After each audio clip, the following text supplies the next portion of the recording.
Hello everyone, स्वागत करती हूँ आप सभी का आज के सेशन में। आज हम लोग डिस्कस करने वाले हैं एक बहुत ही ज़्यादा साइकोलॉजी एंड चाइल्ड डेवलपमेंट का इम्पॉर्टेंट टॉपिक, जो कि है हमारा पर्सनालिटी। व्यक्तित्व क्या होता है, व्यक्तित्व का मीनिंग, व्यक्तित्व का कंसेप्ट, उसके कैरेक्टरिस्टिक्स एंड हम कुछ यहाँ पे दो प्रकार की थ्योरीज जो कि पर्सनालिटी में है, टाइप एंड ट्रेट थ्योरी, इन दोनों ही थ्योरीज को कवर करेंगे। सो आई होप कि आपको इस सेशन से काफ़ी सारी चीज़ें क्लियर होंगी। ये मेरे खुद के हैंड रिटन नोट्स हैं जो मैं आपसे शेयर करने वाली हूँ। सारी की सारी इंपॉर्टेंट चीज़ें ऐड कर रखी हैं। एंड अगर आप किसी भी एग्जाम, टीचिंग रिलेटेड एग्जाम की तैयारी कर रहे हो, रीट, यूपीटेट, एमपीटेट, एचटेट, हर एक एग्जाम में यहाँ से क्वेश्चन बनता है। तो अगर आपके सिलेबस में पर्सनैलिटी मेंशन किया गया है तो सबके लिए इंपॉर्टेंट है। तो वीडियो को पूरा जरूर देखिएगा और हम स्टार्ट करते हैं, बिल्कुल भी देर नहीं करेंगे। एंड आई होप कि आपको सारी चीज़ें क्लियर होंगी। ठीक है, तो स्टार्ट करते हैं। सबसे पहले पर्सनालिटी के बारे में हम जानते हैं कि पर्सनालिटी क्या होता है, कहाँ से पर्सनालिटी वर्ड आया, क्या कंसेप्ट है, एवरीथिंग। ठीक है, सबसे पहले पर्सनालिटी की अगर मैं बात करूं तो सबसे पहले पर्सनालिटी की इटोमोलॉजी पूछी जाती है कि भाई पर्सनालिटी वर्ड कहाँ से आया है। तो पर्सनालिटी वर्ड आपको याद रखना है एक चीज कि पर्सनालिटी वर्ड जो है वो इंग्लिश का वर्ड है। ठीक है, और ये जो इंग्लिश का वर्ड है ये आया है लैटिन वर्ड के आपके परसोना से। कहाँ से आया है? परसोना से। ये जो परसोना वर्ड है ये याद रखना, हर एग्जाम में पूछा जा चुका है। इस परसोना का मतलब होता है मास्क। ठीक है, ऐसा मास्क जिसे नाटक करते समय कोई व्यक्ति पहनता है, तो उसे ही वहां से आपका परसोना, और परसोना से क्या आया? पर्सनालिटी आया। आपको क्या याद रखना है, कहां से आया है? लैटिन वर्ड के परसोना से आया है। अब देखो यहां पर आपको क्या याद रखना है ना कि जो मास्क है जिसे हम नाटक करते समय पहनते हैं, तो इसका मतलब कि पहले के समय में पर्सनालिटी को यह माना जाता था कि भाई किसी व्यक्ति का बाहरी दिखावा, उसकी वेशभूषा क्या है, वो दिखने में कैसा है, उसे ही हम पर्सनालिटी मानते हैं। अब जैसे आप और मैं हैं, या ऐसा कोई व्यक्ति है जिसे पर्सनालिटी, जो साइकोलॉजी नहीं पढ़ता, तो हो सकता है कि कोई कह दे कि भाई उसकी पर्सनालिटी तो बहुत अच्छी है क्योंकि वो बहुत अच्छे कपड़े पहनता है। लेकिन ये अगर हम रियलिटी में देखें तो ऐसा कुछ नहीं है। ठीक है, अब देखो जैसे कि एग्जांपल में देती हूं, मान लो कि महात्मा गांधी है। ठीक है, अब महात्मा गांधी जो है उनकी पर्सनालिटी आपको कैसी लगती है? महात्मा गांधी हो गए, बी.आर. अम्बेडकर हो गए, ये बड़े बड़े जो फ्रीडम फाइटर्स हैं। अब ये बताओ कि महात्मा गांधी क्या सूट बूट पहनते हैं? नहीं पहनते ना। तो यानी कि पर्सनालिटी का मतलब ये नहीं है कि कोई व्यक्ति दिखने में कैसा है ना। पर्सनालिटी का मतलब शारीरिक या बाहरी दिखावे से बढ़कर के कुछ और भी होता है, उसे हम डिस्कस करेंगे। ठीक है, तो इसीलिए इस जो परिभाषा थी, जो पर्सनालिटी का मतलब था, इसे अवैज्ञानिक घोषित कर दिया गया। ठीक है, ये कहा गया कि भाई हम किसी की बाहरी दिखावे को सिर्फ देखकर उसकी पर्सनालिटी नहीं बता सकते कि वो व्यक्ति कैसा है। ठीक है, अब हम चलते हैं पर्सनालिटी की डेफिनेशंस की ओर कि किन किन लोगों ने पर्सनालिटी के बारे में क्या क्या बोला। बेसिकली जो हमारी इंपॉर्टेंट डेफिनेशंस हैं उनको देखेंगे। ठीक है, तो विभिन्न मनोवैज्ञानिकों ने पर्सनालिटी की बहुत सारी परिभाषाएं दी और टोटल 49 डेफिनेशंस दी गई थी पर्सनालिटी के अंदर। ठीक है, अलग अलग लोगों ने बोला, लेकिन 49 जो डेफिनेशन थी उनको विश्लेषण करने के बाद एक हमारे मनोवैज्ञानिक आए जिन्हें ऑलपोर्ट कहा गया। ठीक है, ऑलपोर्ट आए और उन्होंने अपनी ओर से 50वीं परिभाषा दी। ठीक है, कितनी परिभाषा दी? 50वीं परिभाषा दी 1937 में। ठीक है, तो याद रखना है कि 49 डेफिनेशन दी जा चुकी थी। ऑलपोर्ट आए और उन्होंने अपनी तरफ से 50वीं परिभाषा व्यक्तित्व की दी, जो कि सबसे इंपॉर्टेंट डेफिनेशन है। और ये जो क्वेश्चन है, ये जो डेफिनेशन है, ये बहुत सारे एग्जाम्स में पूछा जा चुका है। स्पेशली रीट के एग्जाम में ये आया हुआ था कि ऑलपोर्ट की डेफिनेशन पूछी जा चुकी है। तो इसकी डेफिनेशन हम देख लेते हैं फटाफट से क्या होता है। देखो, व्यक्तित्व व्यक्ति के भीतर, यानी कि आपके अंदर आपके मनोशारीरिक का मतलब है आपका मन प्लस आपका शरीर। ठीक है, मनोशारीरिक मतलब कि जिसमें आपका मन और शरीर दोनों हो। तो व्यक्तित्व जो है हमारे भीतर, हमारे मन और हमारे शरीर की ऐसा सिस्टम, ऐसा तंत्र है, ऐसा गतिशील संगठन है पर्सनालिटी, जो वातावरण में हमें समायोजन में सहायता करता है और जो हमारे समायोजन को क्या करते हैं? निर्धारित करते हैं। तो ये डेफिनेशन किसकी थी? ऑलपोर्ट की थी, जिन्होंने कहा कि हमारे भीतर हमारी मनोशारीरिक तंत्रों का जो गतिशील और जो गत्यात्मक संगठन है, जो हमारे समायोजन में हमें मदद करता है, निर्धारित करता है, वही हमारी क्या होती है? पर्सनालिटी होती है। अब यहाँ पे ये गत्यात्मक का मतलब क्या है, गतिशील का मतलब क्या है, इनको जानना बहुत ज्यादा जरूरी है। गत्यात्मक का मतलब है कि भाई हमारी पर्सनालिटी ऐसी नहीं है कि अगर कोई व्यक्ति पहले झूठ नहीं बोलता था तो वो बाद में झूठ हमेशा ही झूठ नहीं बोलेगा, ठीक है। यानी कि पर्सनालिटी में बदलाव आते हैं। एक व्यक्ति का बाहरी दिखावा और उसका आंतरिक जो एक जो मनोशारीरिक जो शक्ति है या जो उसका व्यवहार है वो बदलता है। पर्सनालिटी, इसीलिए पर्सनालिटी को क्या कहा गया? गतिशील और गत्यात्मक कहा गया। और ये किसने कहा? ये कहा ऑलपोर्ट ने, ठीक है। अब आगे चलते हैं, कुछ डेफिनेशंस और हम देखेंगे। कुछ और मनोवैज्ञानिकों ने अपनी जो है यहाँ पे डेफिनेशंस दी पर्सनालिटी की। सबसे पहले आरबी कैटल की डेफिनेशन देख लेते हैं। आरबी कैटल ने कहा कि पर्सनालिटी वह है जिसके द्वारा हम भविष्यवाणी कर सकते हैं कि कोई व्यक्ति किस परिस्थिति में, किस सिचुएशन में क्या करेगा फ्यूचर में। तो ये किसने कहा? कैटल ने कहा। कैटल याद रखना है आपको, आगे हम लोग कैटल को भी डिस्कस करेंगे, इंपॉर्टेंट है। नेक्स्ट आता है आइजेंक। आइजेंक ने भी एक परिभाषा दी जिसमें उन्होंने कहा कि व्यक्तित्व व्यक्ति के चरित्र, उसका स्वभाव, उसकी बुद्धि, उसका शारीरिक बनावट का ऐसा स्थायी और स्थिर संगठन होता है जो वातावरण में उसके समायोजन को निर्धारित करता है। यानी कि यहाँ पे कैरेक्टर की बात, टेम्परमेंट की बात, इंटेलिजेंस और आपके शारीरिक बनावट की बात किसने की? आइजेंक ने की। और इन्होंने कहा कि भाई हम इसी की वजह से क्या करते हैं, ऐसा डायनामिक ऑर्गेनाइजेशन है हमारे बॉडी के अंदर, हमारी सारी चीज़ों के, हमारे जो भी गुण हैं या जो हमारी शारीरिक बनावट है, जिनसे हम वातावरण में अपने आप को क्या करते हैं, एडजस्ट करना सीखते हैं, ठीक है। तो ये कुछ डेफिनेशन थी मोस्ट फेमस, आपको याद रखनी है सभी की। अब हम डिस्कस करेंगे कि पर्सनालिटी की कैरेक्टरिस्टिक क्या होती है, विशेषताएं। जब आप जानेंगे पर्सनालिटी की तो आपको पर्सनालिटी के बारे में और भी चीजें क्लियर होंगी, ठीक है। ये आपको हेल्प करेगा पर्सनालिटी को और समझने में। व्यक्तित्व की विशेषताओं में याद रखना, सबसे पहले व्यक्तित्व जो है वो अपूर्व है और विशिष्ट है। कहने का मतलब यहाँ पे क्या है कि हमारी पर्सनालिटी जो है वो बहुत यूनिक होती है और विशिष्ट होती है। आपकी मेरी पर्सनालिटी, मान लो आपकी जो पर्सनालिटी और जो मेरी पर्सनालिटी है ये हम दोनों की अलग है ना। आप जो हर व्यक्ति है वो अपनी हेरिडिटी में अलग होता है, वो अपने एनवायरनमेंट में अलग होता है, इसीलिए उसकी जो पर्सनालिटी है वो भी क्या होती है, विशिष्ट होती है। दूसरा, व्यक्तित्व में आत्म चेतना का गुण होता है, सेल्फ कॉन्शियसनेस आपके अंदर बहुत ज्यादा होती है। जैसे आप अपने बारे में जानते हो ना, आपको अपने बारे में पता है कि आपको गुस्सा कब आता है, आपके लाइक्स, आपके डिसलाइक्स क्या हैं, आपको क्या पसंद है, आपको क्या नहीं पसंद है, आपके अंदर आपको लेकर के अवेयरनेस है। यानी कि हर व्यक्ति के अंदर व्यक्तित्व में आत्म चेतना का गुण होता है। तीसरा क्या है कि व्यवहार के तीनों ही पक्ष हमारी पर्सनालिटी में होती है, हमारे ज्ञानात्मक, हमारा क्रियात्मक और भावात्मक, इमोशनल, सारी चीजें हमारी पर्सनालिटी के अंदर शामिल होती हैं। चौथा क्या है कि व्यक्तित्व जो है वो एक क्या है, गत्यात्मक संगठन है। वेरी वेरी इंपॉर्टेंट पॉइंट है। डायनामिक ऑर्गेनाइजेशन पर्सनालिटी होती है, पर्सनालिटी फिक्स नहीं होती है। ऐसा नहीं है कि एक व्यक्ति जो है जो आज व्यवहार कर रहा है वो कल वैसा ही करेगा, है ना। गत्यात्मक है हमारी पर्सनालिटी। उसके बाद नेक्स्ट आता है व्यक्तित्व जो है वो वंशानुक्रम और वातावरण की उपज है। Heredity and environment both are responsible for personality development. Next है कि हमारा जो लर्निंग है और जो हमारे एक्सपीरियंसेस हैं ये दोनों हमारे पर्सनालिटी को मदद करता है ग्रो करने में या पर्सनालिटी के डेवलपमेंट में, ठीक है। अगला देखेंगे कि व्यक्तित्व ना तो पूर्ण आप इसको मानसिक कहेंगे और ना ही आप इसको शारीरिक कहेंगे। पर्सनालिटी क्या है, दोनों ही पक्षों का मिश्रण है, ठीक है। आपके मानसिक यानी आपका इंटेलिजेंस, आपका व्यवहार, आपका सोचने का तरीका, आपका टेम्परमेंट, एवरीथिंग जो भी है, आपका मेंटल और आपका जो शारीरिक एस्पेक्ट है, आप दिखने में कैसे हो, ये दोनों ही हमारे पर्सनालिटी के फैक्टर या इंपॉर्टेंट कैरेक्टरिस्टिक है, ठीक है। और लास्ट पॉइंट क्या है कि वातावरण में जो भी हम समायोजन करते हैं हर व्यक्ति अलग तरीके से करता है। आप जब आपकी पर्सनालिटी जैसी है वो हो सकता है कि दूसरे व्यक्ति की अलग हो, ठीक है। यानी कि आप अपने आप को एडजस्टमेंट जो वातावरण में करते हो, हम अपनी पर्सनालिटी डेवलपमेंट में जो भी हम शुरू से लेकर अंत तक हम जो अपने आप को समायोजित करते हैं ना अपने व्यवहार में या अपने आसपास के वातावरण में, वो जो है सब में अलग होता है, ठीक है। आप अलग तरीके से अपने आप को एडजस्ट करते हो, मैं अलग तरीके से करती हूँ, ठीक है। अब हम चलेंगे पर्सनालिटी के कुछ थ्योरीज पे, ठीक है। अब आते हैं मेन कंसेप्ट की ओर कि कौन कौन सी थ्योरीज पर्सनालिटी की दी गई थी, ओके।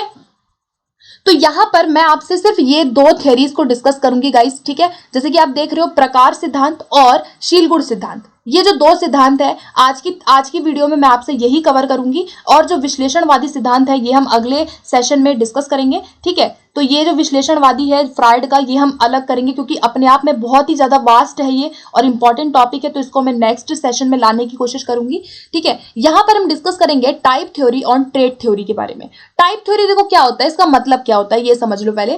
टाइप थ्योरी का मतलब है कि आप किसी एक श्रेणी में, किसी एक प्रकार में विभाजन जब आप कर देते हैं किसी भी व्यक्ति का, वो आपका टाइप थ्योरी होता है। ठीक है। अब एक उदाहरण मैं अगर दूं इसका तो क्या हो सकता है, मान लो कि आपके आसपास 30 लोग हैं, मान लो कि 30 लोग हैं, ये 30 लोग हो गए इस तरह से, ठीक है।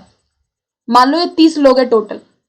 अब यहां पे मान लो कुछ लोग होंगे जो इंट्रोवर्ट होंगे, मान लो कुछ लोग इंट्रोवर्ट होंगे, कुछ लोग एक्सट्रोवर्ट भी होंगे, ठीक है, और कुछ लोग जो है वो एम्बीवर्ट होंगे, है ना, अंतर्मुखी, बाह्यमुखी और उभयमुखी तीनों होंगे। तो अब आप क्या करेंगे, जो जो लोग आपको पता है कि मान लो ये जो 2 लोग हैं आगे वाले, ये लोग बहुत इंट्रोवर्ट लोग हैं, तो आपने इसको इंट्रोवर्ट टाइप में इनको शामिल कर दिया। मान लो ये वाले जो 2 लोग हैं ये एक्सट्रोवर्ट बहुत ज्यादा है, तो आपने एक्सट्रोवर्ट में इनको डिवाइड कर दिया, और जो ये वाले बचे ये एम्बीवर्ट हैं, ये दोनों के मिले जुले हैं, तो आपने एम्बीवर्ट में इनको डिवाइड कर दिया। यानी कि किसी एक श्रेणी में जब आप व्यक्ति को विभाजित कर देते हो वो आपका टाइप अप्रोच होता है। इसके अंदर कुछ आपके मनोवैज्ञानिक भी हैं, जैसे कि हिप्पोक्रेट्स, शेल्डन, क्रैशमर और यूंग।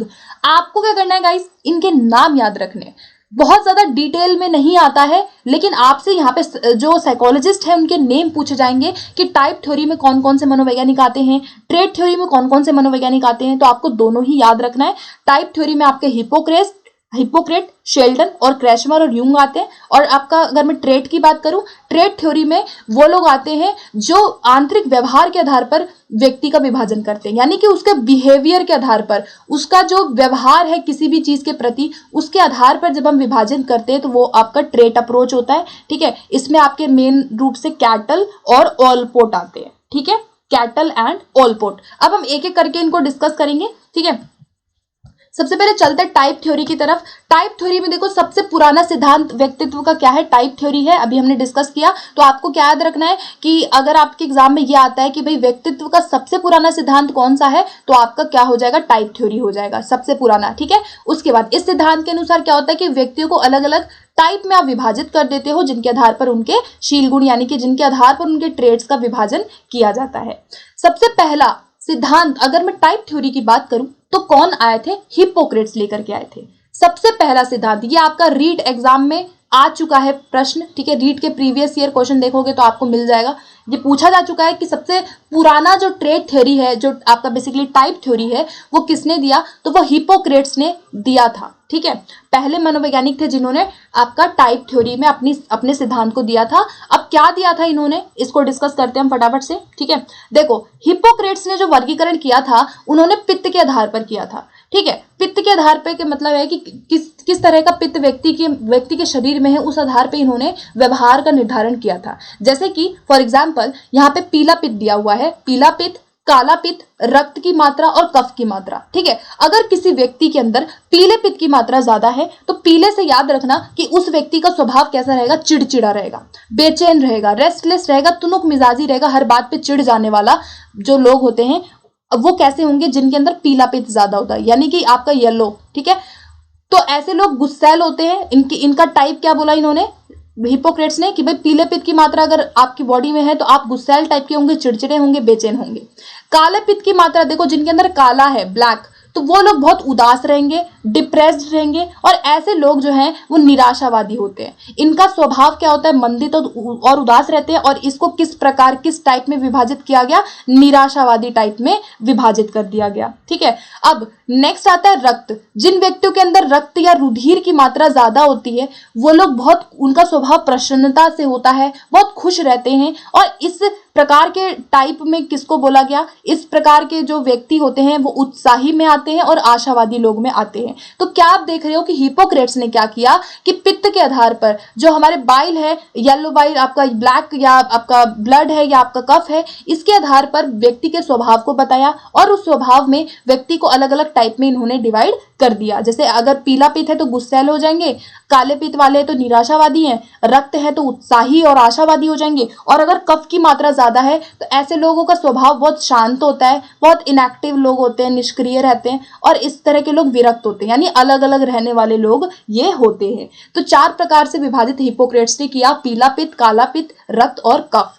अब इन्होंने हिप्पोक्रेट्स ने बोला कि इन चारों में से अगर व्यक्ति के अंदर किसी एक द्रव की प्रधानता अगर अधिक है तो उसी का स्वभाव वैसा ही होता है। मान लो किसी व्यक्ति के अंदर रक्त की मात्रा सबसे ज्यादा है तो वो व्यक्ति आशावादी कहलाएगा, उसको आशावादी टाइप में डिवाइड कर देंगे। और अगर मान लो कि उस व्यक्ति के अंदर पीला पित्त बहुत ज्यादा है किसी व्यक्ति के अंदर इन चारों में से, तो वो गुस्सैल में आ जाएगा। तो यानी कि इस तरह से व्यक्ति के टाइप यानी कि व्यक्ति को अलग अलग प्रकारों में क्या कर दिया गया, हिपोक्रेट्स के द्वारा विभाजित कर दिया गया। ठीक है, अगला देखते हैं। अब हम देखेंगे, ये तो हमारा हिपोक्रेट्स था जो कि हमारा जो है प्राचीन था। ठीक है, सबसे पहला इन्होंने ही दिया था। अब हम देखेंगे कुछ आधुनिक। ठीक है, आधुनिक मनोवैज्ञानिकों ने दो प्रकार से टाइप थ्योरीज को क्या किया, उसको डिवाइड किया। ठीक है, ये बहुत इंपॉर्टेंट है। आधुनिक मनोवैज्ञानिक आए और उन्होंने टाइप थ्योरी को दो प्रकार में बांटा। दो प्रकार मतलब पहला शारीरिक गुणों के आधार पर और दूसरा मनोवैज्ञानिक गुणों के आधार पर। ठीक है, याद रखना है, दो प्रकार में बांटा आधुनिक मनोवैज्ञानिकों ने। ठीक है, शारीरिक गुणों के आधार पर दो लोग आते हैं। पहले आते हैं क्रैचमर, दूसरे आते हैं शेल्डन। ये याद रखना है, अभी हम इनको भी डिस्कस करेंगे। शारीरिक गुणों के आधार पर क्रैचमर, शेल्डन आते हैं। मनोवैज्ञानिक गुणों के आधार पर जुंग, आइजैक और गिलफर्ड आते हैं। इनके नेम आपको गाइस इसी तरह से याद रखना है। ठीक है, अब हम चलते हैं। सबसे पहले हम लोग शारीरिक गुणों के आधार पर वाली जो हमारी ये इन दोनों की जो थ्योरी है, जो क्रैचमर और शेल्डन की है, इनको डिस्कस करेंगे। सबसे पहले क्रैचमर की थ्योरी देखते। क्रैचमर ने शारीरिक गुणों के आधार पर क्या दिया था, तो इन्होंने शारीरिक गुणों के आधार पर 4 प्रकार दिए थे। क्या दिया था, व्यक्तित्व के 4 प्रकार दिए थे। इन्होंने अपने सिद्धांत का प्रतिपादन 1925 में किया और इन्होंने जो मानसिक रोग से ग्रसित जो व्यक्ति थे उनके निरीक्षण के आधार पर किया था, उनको ऑब्जर्व किया इन्होंने और इन्होंने अपने सिद्धांत में 4 प्रकार के शारीरिक संरचना के आधार पर व्यक्तित्व का वर्गीकरण किया था। ठीक है, पहला देखो क्या है, पिकनिक टाइप के लोग, दूसरा एस्थेनिक, तीसरा एथलेटिक, चौथा डिस्प्लास्टिक। ठीक है, ये वर्गीकरण किसने किया, ये क्रैचमर ने किया था। किसने, क्रैचमर ने। ठीक है, अब चलते हैं इन चारों को देखते हैं हम लोग। क्रैचमर को अगर आप याद रख लोगे तो आप शेल्डन को भी याद रखोगे। ठीक है, क्रैचमर को पहले डिस्कस करते हैं फटाफट से। पहला आता है पिकनिक टाइप के लोग। देखो, पिकनिक टाइप के लोग वो होते हैं जो बहुत अंडाकार टाइप के होते हैं, जिनका कद छोटा, यानी कि ऐसे व्यक्ति जिनकी हाइट कम, जिनका शरीर बहुत भारी होता है, जो गोल मटोल से लोग होते हैं। जैसे मान लो अगर ये व्यक्ति है, मान लो ये उनकी गर्दन छोटी और ऐसे गोल मटोल से लोग जो होते हैं ना, वो इस तरह के लोग होते हैं। ठीक है, कैसे होते हैं, जो मोटे, आपने देखा होगा ना, थोड़े मोटे से और बहुत गोलू मोलू से लोग होते हैं, वो पिकनिक टाइप के लोग होते हैं। ठीक है, ऐसे व्यक्ति कैसे होते हैं, बहुत सोशल होते हैं, खाने पीने का बहुत ये शौकीन होते हैं, बहुत खुश रहने वाले लोग होते हैं। ठीक है, इनके स्वभाव को साइक्लोऑड कहा जाता है। ये एक्स्ट्रा इंफॉर्मेशन के लिए इतना डिटेल नहीं पूछा जाएगा, पर आपको याद रखना है। ठीक है, और ये लोग क्या होते हैं, बहुत लोकप्रिय है, अपने आसपास बहुत ज्यादा इनकी बहुत फेमस रहते हैं, एक्सट्रोवर्ट होते हैं, बहुत आराम की जिंदगी जीने वाले लोग होते हैं, है ना। तो आपने अपने आसपास भी, आपके घर फैमिली में भी या आपके दोस्तों में भी कोई ऐसा जरूर होगा जो इस तरह इसकी कैटेगरी में आता होगा, तो आप उनको याद कर सकते हो। ठीक है, तो आपको याद रहेगा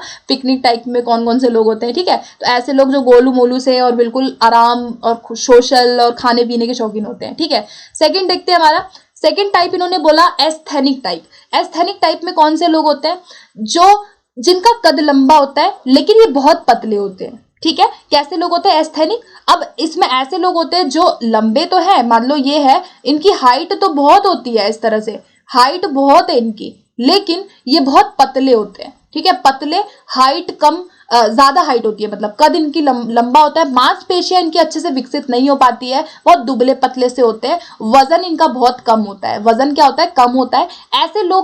ऐसे लोग जो होते हैं वो, उनका स्वभाव कैसा रहता है, चिड़चिड़े रहते हैं, सामाजिकता से दूर रहते हैं और बहुत ज्यादा फैंटेसी और डे ड्रीमिंग वाले लोग होते हैं। इनके स्वभाव को क्रैचमर ने क्या कहा, इनका जो बिहेवियर होता है ना, जो ये चिड़चिड़े, सामाजिकता से दूर रहने वाले, दिवा स्वप्न करने वाले, ऐसे लोगों को क्रैचमर ने कहा सीजोऑड। क्या कहा, सीजोऑड। ठीक है, याद रखना है। थर्ड आते हैं हमारे एस्थेनिक वाले। आपको समझ आ गया कि भाई हाइट लंबी, वेट कम, अब मांसपेशियां ज्यादा विकसित नहीं, दुबले पतले। ठीक है, अब तीसरे टाइप में देखो कौन आते हैं, तीसरे टाइप में आते हैं एथलेटिक टाइप। अब देखो नाम से क्या लग रहा है, एथलेटिक वाले लोग कैसे होते हैं, आपने एथलेटिक वाले लोगों को देखा होगा, वो कैसे होते हैं, उनकी शारीरिक मांसपेशियां विकसित होती है, बहुत ज्यादा हष्ट पुष्ट होते हैं एकदम। आपने देखा होगा ना, जो स्पोर्ट्स में आप देख सकते हो, स्पोर्ट्स पर्सन जो होते हैं, तो ये उनकी बॉडी जो होती है वो ऐसी होती है जो जिनका जो बैलेंस होते हैं। ठीक है, जिसका शरीर बहुत बैलेंस होता है, ना लंबे होते हैं ना छोटे होते हैं, मोटे भी नहीं होते हैं। तो ऐसे लोगों का स्वभाव बहुत अच्छा होता है, मतलब ऐसे लोगों का स्वभाव कैसा होता है, ये लोग बहुत सामाजिक रूप से ना एडजस्ट कर लेते हैं, आशावादी होते हैं, बहुत ही ज्यादा डिटर्मिनेशन वाले लोग होते हैं, दृढ़ निश्चय करने वाले। ठीक है, चौथा टाइप देखते हैं हम, ये था एथलेटिक टाइप। अब आते हैं हम 4 टाइप की तरफ। 4 टाइप जो है बोला क्रैशमर ने, वो बोला आपका डिस्प्लास्टिक टाइप। ठीक है, कौन सा टाइप बोला, डिस्प्लास्टिक टाइप। अब देखो डिस्प्लास्टिक टाइप में कौन से लोग होते हैं, जो हमने अभी तक तीनों डिस्कस किया उन तीनों का मिला जुला, यानी कि डिस्प्लास्टिक में मिक्स होते हैं। ठीक है, चौथे टाइप में क्या है, मिक्स पर्सनालिटी है, मतलब कि पिकनिक और एस्थेनिक टाइप की मिली जुली शारीरिक रचना इनके अंदर होती है। ऐसे लोग भी बातूनी होते हैं, बहुत अच्छे बोलने वाले होते हैं, मिलनसार होते हैं। तो ये 4 टाइप का वर्गीकरण अभी हमने डिस्कस किया, जो कि किसने किया था गाइस, जो कि किसने किया था, शेल्डन ने किया था, सॉरी क्रैशमर ने किया था। अब हम डिस्कस करेंगे शेल्डन का। अगर आपको क्रैचमर का याद हो गया है तो आप शेल्डन का भी इजीली याद कर लोगे, क्योंकि क्रैचमर और शेल्डन का सेम ही है। ठीक है, अब देखो शेल्डन ने भी व्यक्तित्व का सिद्धांत किसके आधार पर दिया था, शरीर के आधार पर दिया था। किसके आधार पर दिया था, शरीर के आधार पर दिया था। इन्होंने 1940 में अपना सिद्धांत दिया शारीरिक गठन के आधार पर, और इन्होंने अपने सिद्धांत को क्या बोला, सोमेटोटाइप सिद्धांत बोला। नाम याद रखना है, इसका नाम इंपॉर्टेंट है, सोमेटोटाइप थ्योरी, यानी कि शारीरिक गठन के आधार पर इन्होंने अपनी थ्योरी को दिया, जिसे सोमेटोटाइप कहा जाता है। अब देखते हैं शेल्डन ने क्या दिया था, शेल्डन की थ्योरी में क्या क्या था देख लेते हैं फटाफट से, बहुत आसान है। देखो शेल्डन ने जो दिया था वो क्रैचमर से बहुत ज्यादा मिलता जुलता है। ठीक है, कैसे मिलता जुलता है ध्यान से देखना। शेल्डन ने दिया पहला एंडोमॉर्फी, दूसरा मोजोमॉर्फी, तीसरा एक्टोमॉर्फी। ये नाम याद रखना है आपको, किसने दिया ये आपका शेल्डन ने दिया था। ठीक है, अब देखो एंडोमॉर्फी लोग जो हैं वो वही है जो हमने पिकनिक वाले डिस्कस किया था। पिकनिक टाइप के लोग कौन से थे, मोटे मोटे से, है ना, हाइट कम मोटे से, गोलू मोलू से। तो जो इस तरह के लोग होते हैं उन्हें ही जो शेल्डन है उन्होंने कहा एंडोमॉर्फी, जो अंडाकार आकार के होते हैं, इसलिए इसको एंडोमॉर्फी कहा जाता है। ठीक है, अब देखो ये हो गया एंडोमॉर्फी। मोसोमॉर्फी में जो एथलेटिक टाइप हमने डिस्कस किया था, जिनकी बॉडी बहुत बैलेंस होती है, एथलेटिक टाइप के होते हैं, मांसपेशियां बहुत अच्छी होती है, उनको शेल्डन ने क्या कहा, मोसोमॉर्फी कहा। उनको शेल्डन ने क्या कहा, सेम कैरेक्टरिस्टिक है, उसको शेल्डन ने मोसोमॉर्फी कहा। और एक्टोमॉर्फी कौन थे, जो क्रैचमर के एस्थेनिक वाले लोग थे। अभी हमने एस्थेनिक डिस्कस किया, दुबले पतले, वेट कम, हाइट लंबी होती है, बहुत ज्यादा पतले से होते हैं, उसको शेल्डन ने बोला एक्टोमॉर्फी। ठीक है, दोनों का सेम है, आपको बस नाम याद रखना है। ठीक है, इसको किसका क्या था। अब देखो एंडोमॉर्फी लोग हमने डिस्कस कर चुके हैं, जो पिकनिक टाइप के लोग होते हैं। तो इनके स्वभाव को क्या बोला, विस्रोटोनिया बोला। ये आपको याद नहीं रखना है, बहुत ज्यादा इतना नहीं पूछेगा डिटेल में, आपको बस इनकी विशेषता याद रखनी है कि ऐसे लोग बहुत खुश रहते हैं, सामाजिक, खाने पीने के शौकीन रहते हैं। जो हमने पिकनिक डिस्कस किया था वो आपका एंडोमॉर्फी में आ जाएगा। मोसोमॉर्फी में आपका एथलेटिक आ गया, जो लोग बहुत साहसी है, डरते नहीं है, आशावादी हैं, दूसरों को आदेश देने वाले लोग होते हैं, फुर्तीले होते हैं। एक्टोमॉर्फी में वो लोग हैं जो जिनको नींद नहीं आती है, बहुत लज्जालू, दुबले पतले, सामाजिक रूप से मिलना जुलना जो कम करते हैं, इंट्रोवर्ट टाइप के थोड़े होते हैं, तो वो आपका किस में आ जाएगा, एक्टोमॉर्फी में आ जाएगा। तो याद रखना है शेल्डन और क्रैचमर दोनों का। ठीक है, बहुत आसान है। शेल्डन का एंडोमॉर्फी क्रैचमर का पिकनिक से रिलेटेड है, मोसोमॉर्फी एथलेटिक से रिलेटेड है, एक्टोमॉर्फी एस्थेनिक से रिलेटेड है। सेम कैरेक्टरिस्टिक है, आपको बस इतना याद रखना है। ठीक है, चलते हैं नेक्स्ट की तरफ। अब हम चलेंगे मनोवैज्ञानिक गुणों के आधार पर। मनोवैज्ञानिक गुणों के आधार पर क्या था, अभी तक हमने शारीरिक गुणों के आधार पर डिस्कस किया। मनोवैज्ञानिक गुणों के आधार पर जो टाइप थ्योरी है उसको युंग ने जो है सबसे महत्वपूर्ण वर्गीकरण किया था 3 प्रकार में। ठीक है, युंग का हम पहले डिस्कस करेंगे कि युंग ने क्या क्या दिया था मनोवैज्ञानिक गुणों के आधार पर, टाइप थ्योरी। ठीक है, युंग का किस में आएगा, टाइप थ्योरी में आएगा, ये भी याद रखना है। सबसे पहले चलते हैं युंग ने क्या दिया था। तो युंग का याद रखना, इंट्रोवर्ट एक्सट्रोवर्ट बहुत बार पूछा जा चुका है एग्जाम में, यहां से क्वेश्चन आ चुका है गाइस, याद रखना है इंट्रोवर्ट और एक्सट्रोवर्ट। ठीक है, रीट में ये दोनों पूछा जा चुका है कि भाई इंट्रोवर्ट और एक्सट्रोवर्ट किसने दिया, तो याद रखना किसने दिया, युंग ने दिया। और जो एम्बीवर्ट था ये आपका आइजेंक ने दिया। अगर आपसे स्पेसिफिक पूछेगा तो आइजेंक ने क्या दिया था, उभयमुखी दिया था। ठीक है, अब देखो इंट्रोवर्ट लोग कौन होते हैं, आपको पता है, जो अकेले रहने पसंद करते हैं, आत्म केंद्रितता जिनके अंदर होती है। ऐसे लोग बहुत ज्यादा ना पुराने रीति रिवाजों और नियमों का बहुत ज्यादा आदर करते हैं, ये इंट्रोवर्ट है। खुद से रहने वाले लोग बहुत ज्यादा मिलनसार नहीं होते हैं, सेंटर ऑफ अट्रैक्शन नहीं बनते हैं, ये लोग बहुत ज्यादा अपने अपने में रहते हैं, ठीक है। एक्सट्रोवर्ट लोग जो होते हैं वो बहुत ज्यादा ऑप्टिमिस्टिक है, लोगों से मिलना जुलना इन लोगों को बहुत पसंद होता है, सामाजिक कार्यों में बहुत रुचि लेते हैं और ये आदर्शवाद में विश्वास कम रखते हैं, रियलिटी पे ज्यादा ये लोग बिलीव करते हैं। थर्ड टाइप जो आता है हमारा एम्बीवर्ट आता है, जो इन दोनों का मिला जुला रूप है। और एम्बीवर्ट का सिद्धांत, जो एम्बीवर्ट आपका टाइप था वो बाद में जोड़ा गया, और वो किसने जोड़ा, बेसिकली आइजेंक ने इसको जोड़ा था, ठीक है। ऐसे व्यक्ति इन अंतर्मुखी बहिर्मुखी दोनों के मिले जुले होते हैं, और ये लोग क्या होते हैं कि सिचुएशन के अकॉर्डिंग इनको पता है कि कैसे डील करना है। एक परिस्थिति में ये बहिर्मुखी भी हो जाते हैं और दूसरी परिस्थिति में ये अंतर्मुखी के रूप में भी हो जाते हैं। तो क्या याद रखना है, इंट्रोवर्ट एक्सट्रोवर्ट किसने दिया, युंग ने दिया। ये कौन सी थ्योरी है, आपकी टाइप थ्योरी है, जो कि मनोवैज्ञानिक गुणों के आधार पर वर्गीकरण जिसमें किया गया था। तो आपको याद रखना है युंग की थ्योरी क्या है, टाइप में आ जाती है। और अगर एम्बीवर्ट आपसे पूछेगा तो क्या आप लगाओगे, आइजेंक। अगर आपके ऑप्शन में युंग नहीं है तो आप आइजेंक लगा सकते हो एम्बीवर्ट में, ठीक है। तो ये आपका युंग था। अगला देखते हैं शीलगुण सिद्धांत। अब हमारी टाइप थ्योरी कंप्लीट होती है। हम लोग अभी तक टाइप थ्योरी कर रहे थे, जहां पे आप क्या करते हो, लोगों को अलग अलग प्रकार में विभाजित कर देते हो, पर्टिकुलर, ठीक है, जिसमें हमने शारीरिक गुणों के आधार पर डिस्कस किया, क्रैशमर का, शेल्डन का, हिपोक्रेट्स का हमने पित्त के आधार पर डिस्कस किया, और मनोवैज्ञानिक के आधार पर आपके युंग हो गए, ठीक है। और अब हम डिस्कस करेंगे ट्रेट थ्योरी। ट्रेट थ्योरी क्या होती है, ट्रेट थ्योरी का मतलब है कि जैसे कि हमारे अंदर विभिन्न विभिन्न क्या होती है, हमारे अंदर कुछ व्यवहारिक गुण होते हैं। जैसे कि एक मकान जो है वो छोटे छोटे ईंटों से बनी होती है, इसी प्रकार एक व्यक्ति का व्यक्तित्व जो है वो अनेक प्रकार के बिहेवियर से होती है, ठीक है। तो ट्रेट का मतलब क्या होता है कि व्यक्ति के व्यवहारों का वर्णन, ठीक है। ट्रेट थ्योरी में व्यक्ति के बेसिकली जो उसका बिहेवियर है पर्टिकुलर किसी भी इंसिडेंट के प्रति, किस व्यवहार, कैसा व्यवहार वो कर रहा है, उसको ट्रेट कहा गया।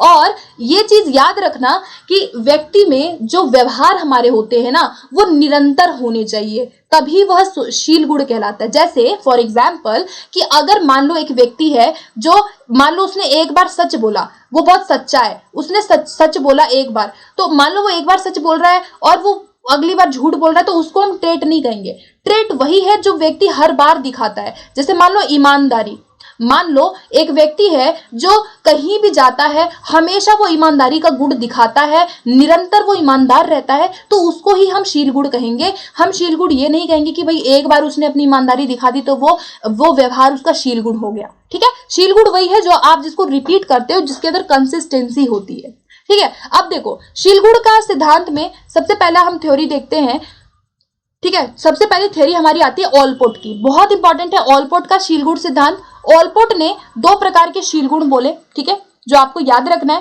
पहला शील गुण बोला ऑलपोर्ट ने सामान्य शील गुण, दूसरा बोला व्यक्तिगत शील गुण, ठीक है। आपका सामान्य और व्यक्तिगत, सामान्य को हम बोलते हैं कॉमन और व्यक्तित्व को इंडिविजुअल, ठीक है, इंडिविजुअल ट्रेट। सामान्य शील गुण, देखो सामान्य शील गुण वे होते हैं जो कि आपके हर एक संस्कृति के अधिकतर लोगों में पाया जाता है। ध्यान से समझना क्या है, बहुत टफ नहीं है, बहुत आसान है, ठीक है, आपको इजीली समझ आ जाएगा। सामान्य शील गुण से तात्पर्य है ऐसे हमारे शील गुणों से होते हैं जो कि किसी समाज या संस्कृति के अधिकतर लोगों में पाया जाता है। ज्यादातर लोग जो है इस तरह के ट्रेट को दिखाते हैं। मतलब जैसे कि मान लो हम बोलते हैं बड़ों का आदर करना, फॉर एग्जाम्पल बड़ों का आदर करना, दूसरा पूजा पाठ करना, मान लो पूजा पाठ करना, ठीक है। अब ये जो आपके गुण है ये क्या है, आपके शील गुण है। अब ये शील गुण जो है बड़ों का आदर करना, ये आपको भी सिखाया गया, मुझे भी सिखाया गया। मतलब कि जो अब अगर आप इंडियन कल्चर की बात करें तो उसमें यही बोला जाता है, या हर कल्चर में बोला जाता है कि भैया आप बड़ों का सम्मान करेंगे। तो ऐसे शील गुण जो है वो कॉमन है, जो अधिकतर लोगों में पाया जाता है। अब आप भी आदर करते हैं, मैं भी आदर करती हूँ, पूजा पाठ आप भी करते होंगे, मैं भी करती हूँ। तो ये क्या है, सामान्य शील गुण है जो हर एक संस्कृति के अधिकतर लोगों में पाया जाता है। इसे हम कॉमन ट्रेट कहते हैं। पर्सनल ट्रेट वो ट्रेट होते हैं जो हर व्यक्ति का अलग अलग होता है, जो समाज के सभी व्यक्तियों में नहीं पाया जाता। ठीक है, अब देखो पर्सनल ट्रेट को भी ना ऑलपोर्ट ने 3 प्रकार से में विभाजित किया गया, जो मैं यहाँ तो डिस्कस नहीं कर रही हूँ क्योंकि इतना इंपॉर्टेंट नहीं है, आप बस नाम याद रख लो। पर्सनल ट्रेट में कार्डिनल ट्रेट आता है, दूसरा पर्सनल ट्रेट में आपका एक तरह से सेंट्रल ट्रेट आता है, और तीसरा आपका आता है सेकेंडरी। ठीक है, सेकेंडरी ट्रेट। ये तीनों ट्रेट जो है ये पर्सनल के अंदर आते हैं।